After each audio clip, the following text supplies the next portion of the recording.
이 느부갓네살이라고 하는 왕의 이름, 성경에서 좀 유명한 왕의 이름이죠. 이 느부갓네살의 이 침공으로 인해 가지고 이 이스라엘과 남유다는 이제 완전히 멸망하게 됩니다. 그러니까 이제 영토는 있는데 이제 주권을 행사할 수 없는 포로 인생이 되어버린 거예요. 마치 좀 안타깝지만 일제 시대에 정말 그 주권을 잃어버린 우리나라 대한민국과 같은 그런 상황이죠. 그래서 어떻게 되냐면 그 땅에 살고 있었던 사람들이 바벨론으로 이제 포로로 끌려가요. 이제 자기가 태어나고 자랐던 땅에서 살지 못하고 이 바벨론 땅으로 이렇게 끌려옵니다.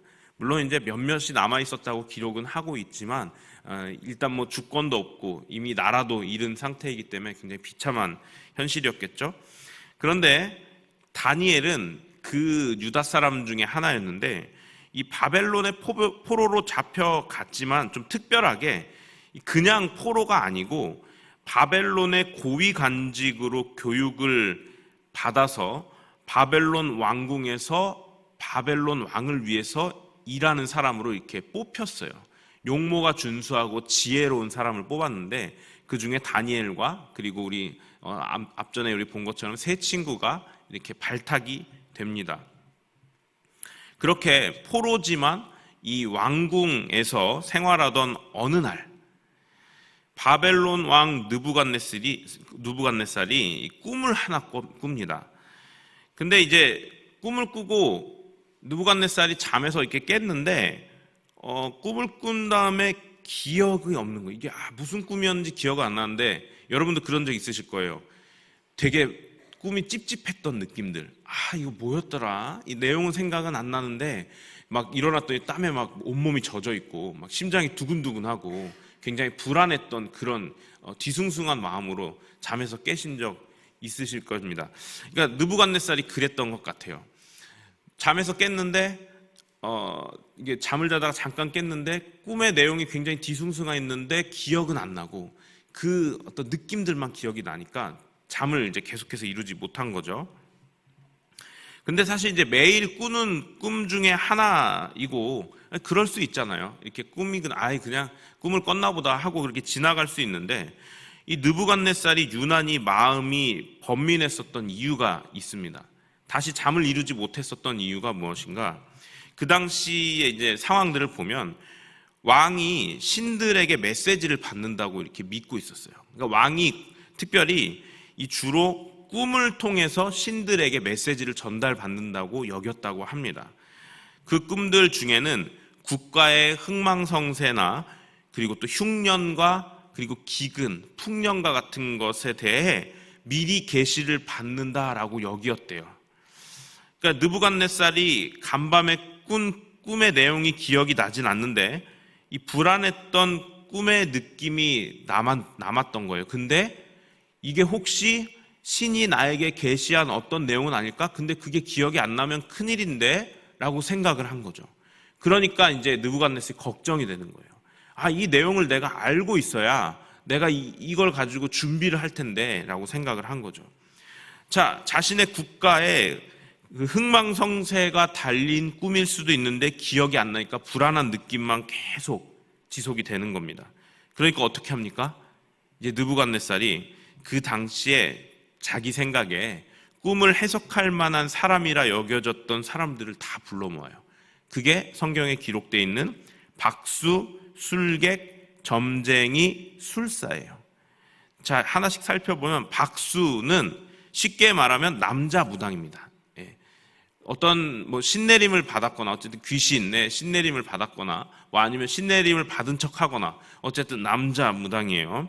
그리고 술객은 점치는 사람인데요.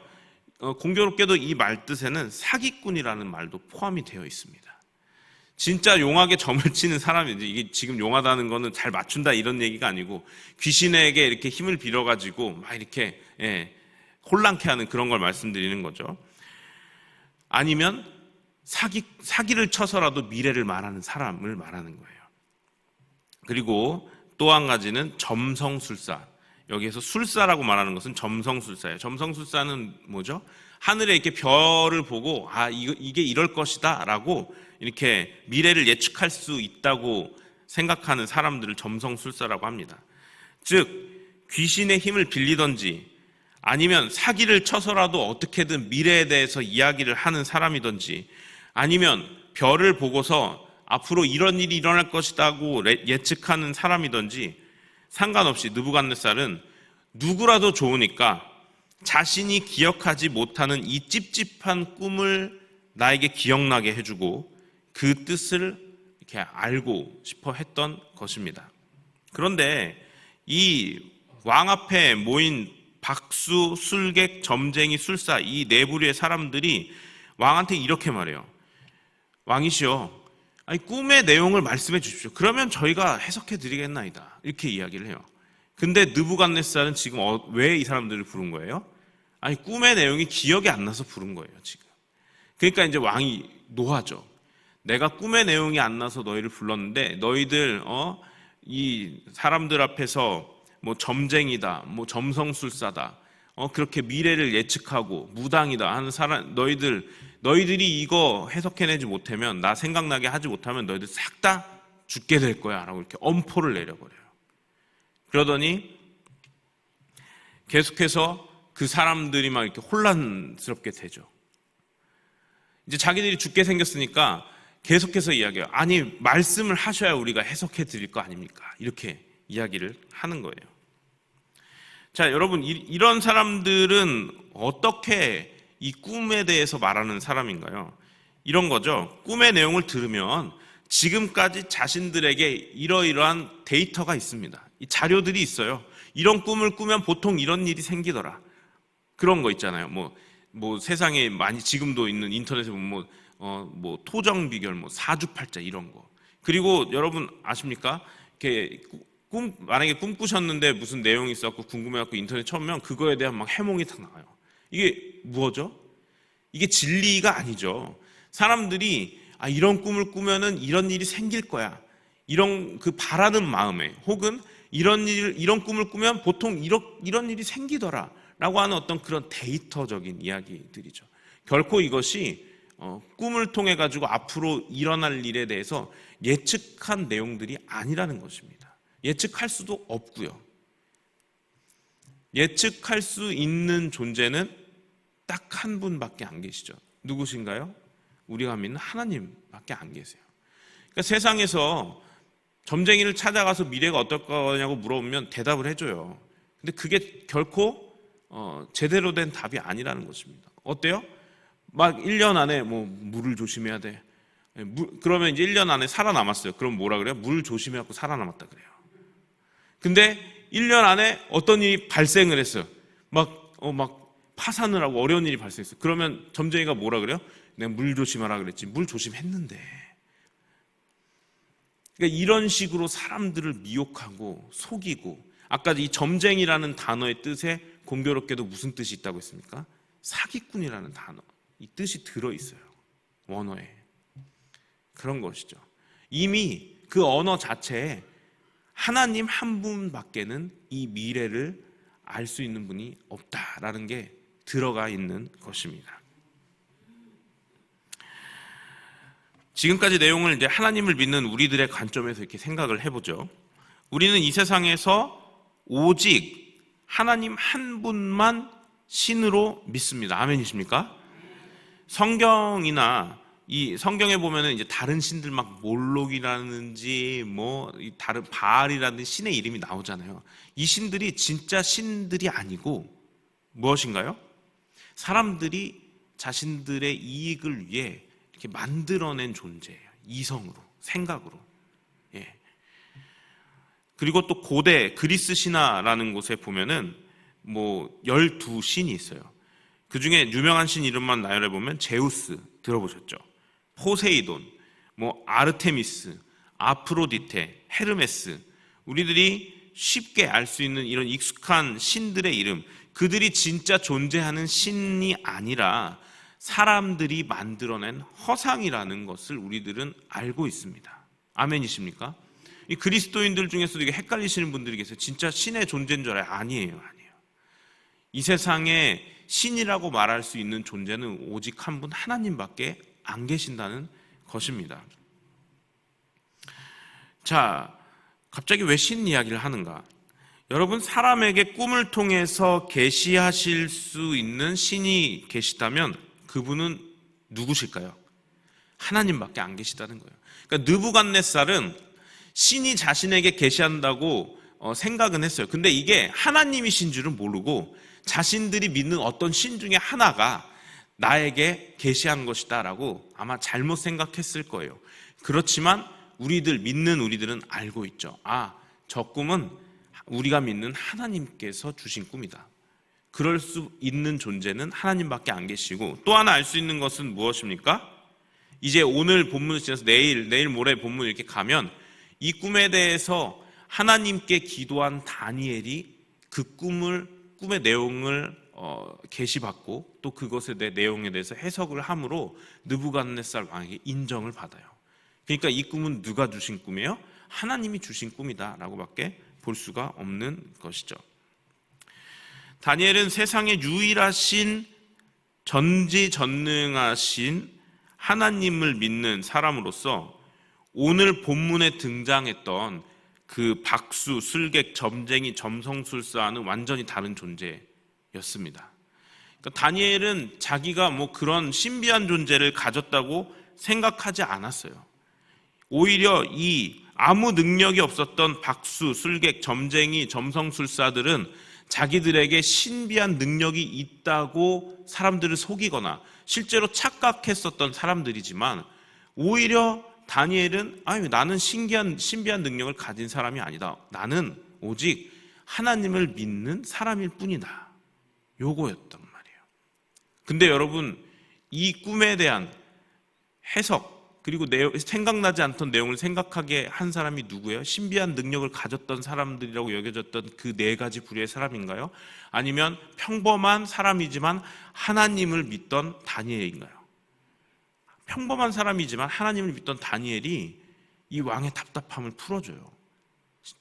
굉장히 신비하지 않습니까? 왕도 기억이 안 나는 꿈을 다니엘이 생각나게 해요. 어떻게 해요? 하나님께 기도했거든요. 그리고 그것에 대해 계시받아요. 자, 여러분, 느부갓네살 왕은 꿈을 꾸고 이렇게 번민할 때 이 네 부류의 사람들을 불렀죠. 이것을 우리들이 그냥 간단하게 말하면 해결책을 바로 찾았어요. 느부갓네살이 꿈을 꿨을 때 당연히 모든 사람들이 대부분이 그렇겠지만 어떤 문제가 발생하면 뭐부터 생각하나요? 이것을 해결할 수 있는 해결책을 제일 먼저 생각합니다. 자, 그런데 다니엘은 이 해결책을 찾아야 할 때 하나님을 찾았어요. 요게 차이점이에요. 느부갓네살은 해결책을 찾아야 할 때 그냥 말 그대로 해결책을 찾았어요. 문제가 발생했을 때 해결책을 찾았어요. 근데 다니엘은 문제가 발생하니까 해결책을 찾지 않고 누굴 찾아요? 하나님을 찾는 거예요. 이게 그리스도인, 하나님을 믿는 사람들과 아닌 사람의 차이여야 한다는 것입니다. 근데 계산을 해볼까요? 해결책을 찾았던 느부갓네살은 그 해결책을 곧바로 얻었나요? 아니에요. 얻지 못했어요. 네 부류의 사람들이 왔지만 얻지 못해서 싹 다 죽이려고 그랬어요. 해결책을 찾았던 느부갓네살은 해결책을 찾지 못했는데 오히려 하나님을 조급하지 않게 하나님을 찾았던 다니엘은 하나님도 찾고 무엇도 찾았어요? 해결책도 찾은 거예요.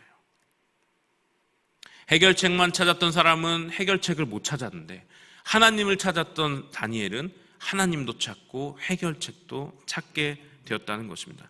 우리도 마찬가지예요. 어떤 일이 우리 앞에 닥쳤을 때 느부갓네살처럼 해결책을 찾아서 조급할 때가 있어요. 아니, 대부분 조급하죠. 저도 그렇더라고요. 저도. 이게 상황이 발생하면 이거 어떡하지? 어떻게 해야 되지? 전화기를 먼저 들어요. 나 이런 일이 발생했는데 어떻게 하면 좋을까? 친구한테 전화하는 거 아니면 전문가 아니면 인터넷을 찾아보죠. 제가 그러고 있더라고요. 제가 너무 익숙해져 버린 거예요. 근데 이게 말씀 준비하면서 저의 모습을 너무나도 돌아보게 된 것 같아요. 내가 이 느부갓네살처럼 앞뒤 가리지 않고 해결책만 찾았구나. 근데 딱 보니 다니엘은 되게 조급했다는 느낌이 없어요. 이제 뒤에 본문에 보시면 다니엘은 그냥 평소 하던 대로 하나님 앞에 기도했던 사람이잖아요. 하나님 앞에 느긋하게 가서 기도하는 거예요. 대신 간절히 기도했겠죠. 그때 하나님께서 말씀해 주시고 계시해 주시고 그걸 가지고 느부갓네살 왕 앞에 가니까 문제가 해결이 되는 거예요. 느부갓네살은 자신이 낸 해결책으로는 전혀 해결받지 못했는데 하나님 믿는 사람 덕분에 자기 문제가 해결이 된 거예요. 말씀을 마치도록 하겠습니다. 혹시 지금 해결책을 찾아야 할 상황에 봉착해 있는 분들 계십니까? 해결책 찾느라고 이렇게 조급하게 마음 가지고 계신 분들이 계세요. 오늘 이 말씀을 거울 삼아 보시기 바랍니다. 마음을 가다듬으시고요. 설레는 마음을 가다듬으시고 다니엘처럼 하나님을 먼저 찾으시기를 소망합니다. 그래야 진짜 해결책이 함께 오는 거예요. 근데 여러분들의 손으로 해결책을 찾아 헤매잖아요. 그러면 느부갓네살처럼 그냥 그 즉시는 아무것도 얻지 못할 수가 있습니다.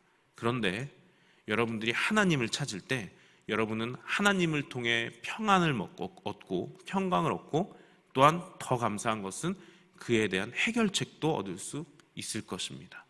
다니엘서 초반에 말씀하고 계시는 게 바로 그런 내용입니다. 여기 계신 모든 분들 혹시라도 인생의 어려움에 봉착하실 때 앞으로 그런 일이 혹시라도 발생하게 되실 때 오늘 본문을 꼭 기억하시기 바랍니다. 해결책 찾아갖고 전화기 들고 인터넷 찾는 모습을 발견하시게 되면 아차 그때 양 목사가 이렇게 설교했었는데 이거 해결책 찾느라고 바쁘지 말고 마음 가다듬고 다니엘처럼 하나님 찾으면 해결책도 같이 온다 그랬는데 우리 인생에 진정한 소망 되시고 해결책 되시는 하나님이 우리와 늘 함께하고 계십니다. 그분 먼저 찾는 우리 법한교회 성도님 되시길 주님의 이름으로 축원합니다. 기도하겠습니다. 하나님, 다니엘서를 통해 배웁니다. 정말 다급했던 느부갓네살이 해결책을 찾고자 여기저기 수소문해서 많은 사람들을 불러 모았는데 그들에게는 능력이 없었고 결국 해결책을 얻지 못하였다가 하나님 믿는 다니엘 만나서 하나님 덕분에 다니엘 덕분에 자신의 문제가 해결되고 하나님 덕분에 그 해결책을 찾은 것을 보게 됩니다. 하나님, 우리 그리스도인들입니다. 우리 앞에 문제와 난관이 봉착했을 때 느부갓네살 왕처럼 행동하지 않고 다니엘처럼 행동하게 하여 주시옵소서. 하나님, 그래서 조급하지 않고 해결책 찾아야 할 때 하나님 먼저 찾는 진정한 그리스도인 믿음의 사람들 될 수 있도록 인도하여 주시옵소서. 예수님의 이름으로 기도합니다. 아멘. 하늘에